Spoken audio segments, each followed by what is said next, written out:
Right.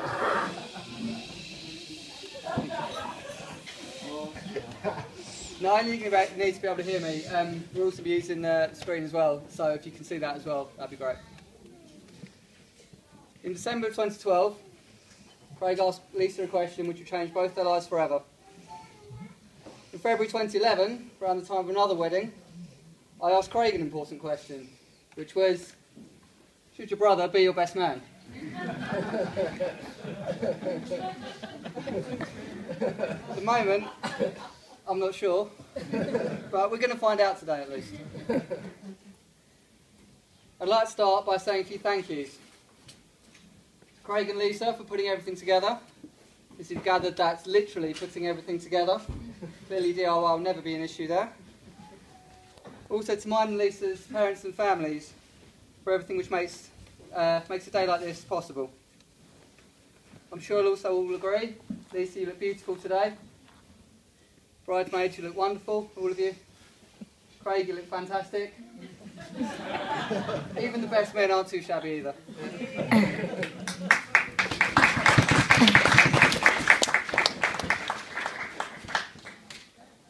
Growing up, Craig's always been, well, like a brother to me.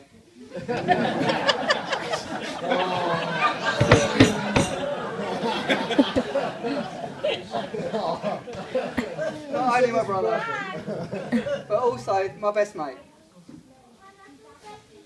I always remember that being that bit older, he's always that bit further ahead in life.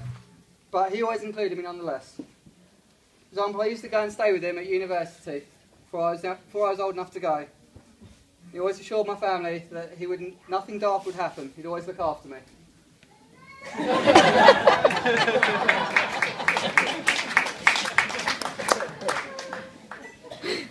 Of course, university is slightly different, and that kind of thing would never have happened at a family event like Craig's 21st.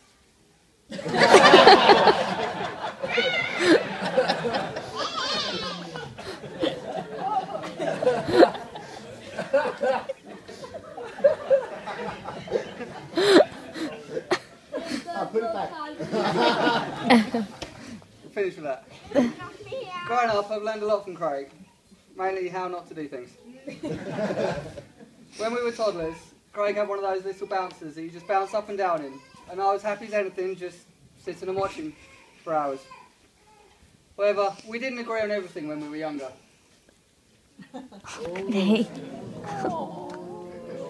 We tried. We even enlisted the help of a Leicester and England legend, Gordon Banks. And while there were times when it looked like we were making progress, ultimately, my godmother Steph did manage to influence one of our choices of team. Yes! 1 out of the 2 isn't a bad return, Steph. Good luck. I'd like to pass over to Rob now to talk about Craig growing up from a slightly different perspective.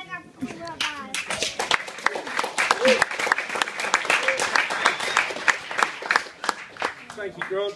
Hi, everybody, and thanks for coming, especially everyone that knew that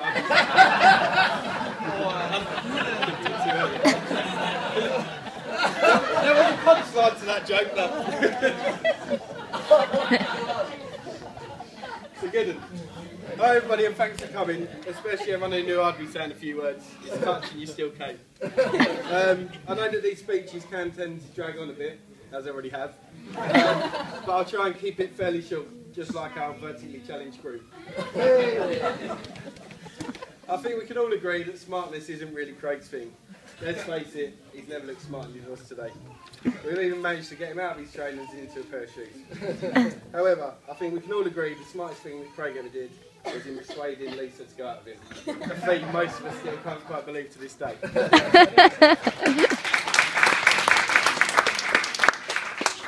I remember a barbecue at a friend's house a few years ago when it was commented that Craig was punching above his weight. Obviously, I couldn't possibly comment. Lisa, you look amazing today. Great, so do you, mate. Thank you. I was honoured to be picked by Craig to be his best man, seeing as we have a really tight group of mates. It's a testament to Craig and his nature that so many of us in this room could have been asked, so I'm grateful to be part of their special day. Craig and I have known each other for 17 years, having first met at school at the age of 11. We shared many great times together, whether it be in raving to the latest garage tunes in his bedroom, setting the light to loo roll hanging out of our pants,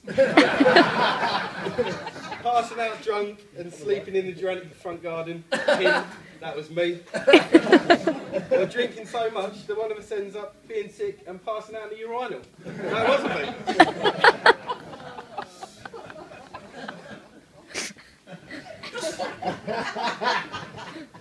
Whilst we've been mates for years, we perhaps became closer when we both went off to university.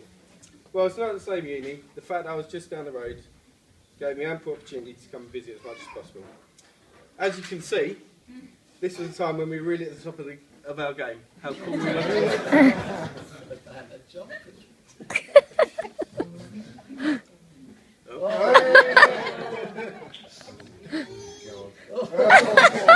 That's probably worse than me.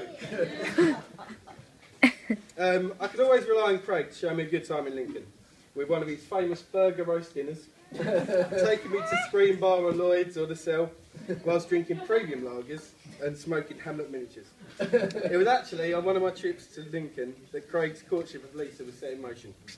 I remember him meeting me at the station with a crate of Fosters and me thinking, a great night lay ahead, what a mate. However, he proceeded to make his excuses fairly early to sneak across the corridor to see Lisa, while I was left to drink 20 lagers on my own. Needless to say, I finished his bribe, but to this day, I still don't know why I didn't come back until the morning. What? It's off. I'm going to pass you back to Grod. Thank you, Rob.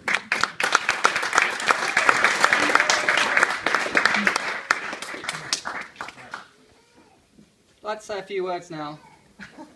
Get out. I'd like to say a few words now about somebody very special. Somebody who deep down Craig loves. The kind of person who only comes along once in a lifetime. Yes, there have been the occasional tears, but this is far outweighed by the joy this person has brought into Craig's life.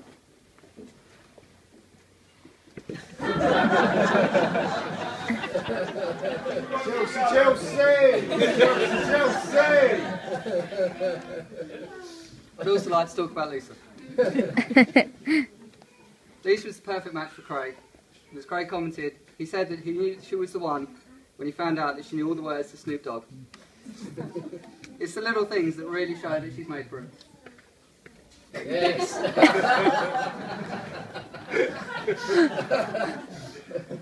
Not entirely sure about the content of that song, but I understand it's Pleasant and Arsenal related. Lisa's always been there when Craig's found himself in trouble. For example, Craig went out on the night before his graduation, tripped over and headbutted a bollard, leaving himself looking like this.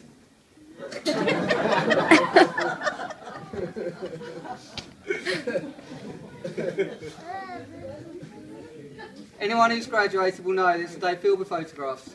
But fortunately, it's where you really need to look your best. But fortunately, Lisa was on hand, armed with a lot of foundation, and the crisis was averted. There was also a time in the first year of university when the microwave in Craig's flat broke. And the timer, to turn it off, it wouldn't automatically turn off, it would just stay on. Instead of just getting a new one, Craig switched it for the one in Lisa's flat. The inevitable followed.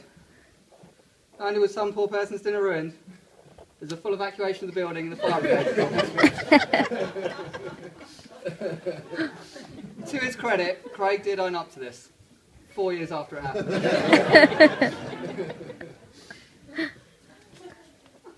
As you may know, and there's been sort of briefly touched on before, Craig proposed to Lisa on Portheris Cove.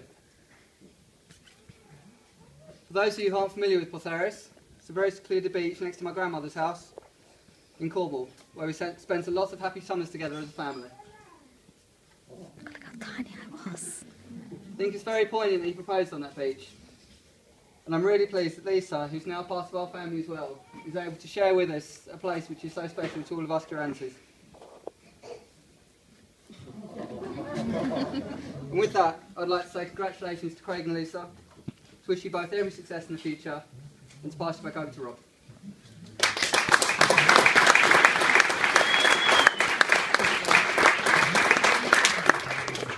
subscribe.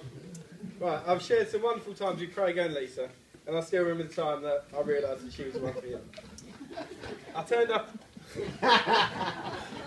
at the door of Stephen Penny's with a crate of beer. For some reason, all my stories start with a crate of beer. For a session of drinking with just the two of them. After staggering down to the local pub, we had a few more. When making our way home, I fell into a rather deep and muddy ditch. Usually a man of my athleticism would have been straight back out, but it took both of them to drag me out. It's from that day that I realised any girl willing to pull this 16-stone lump out of a muddy ditch was a girl good enough for my best mate.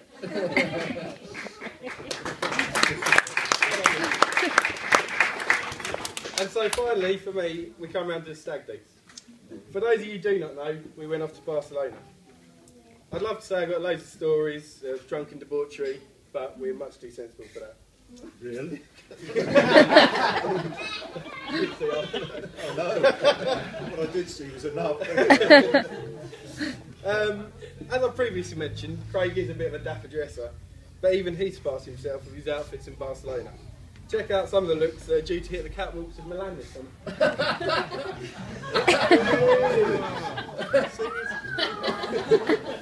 Didn't quite wait, did it?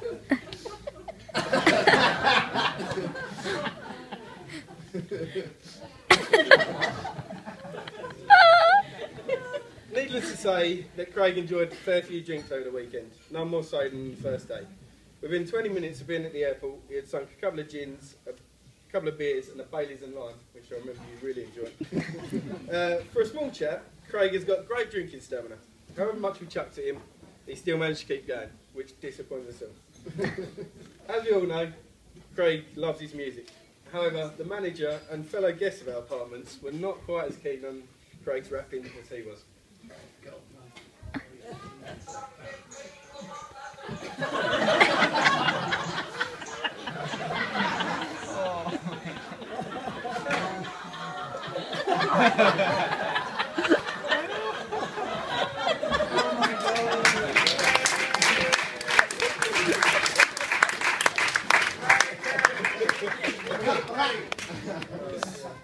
Probably the worst drink of the stag came after some uncharacteristic help from the stag party.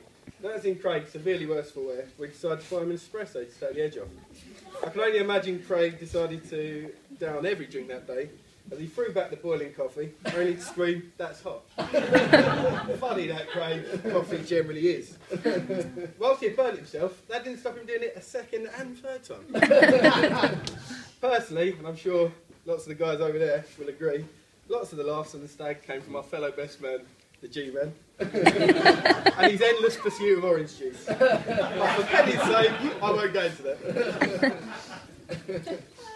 Lastly, I'd like to leave you one thought. You don't marry someone you can live with, you marry someone you can't live without. In this case, these two have really found the right person. Now, it only remains for me to get you all on your feet again.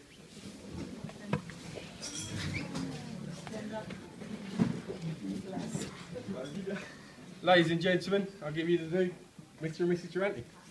Mr. and Mrs. Duranti.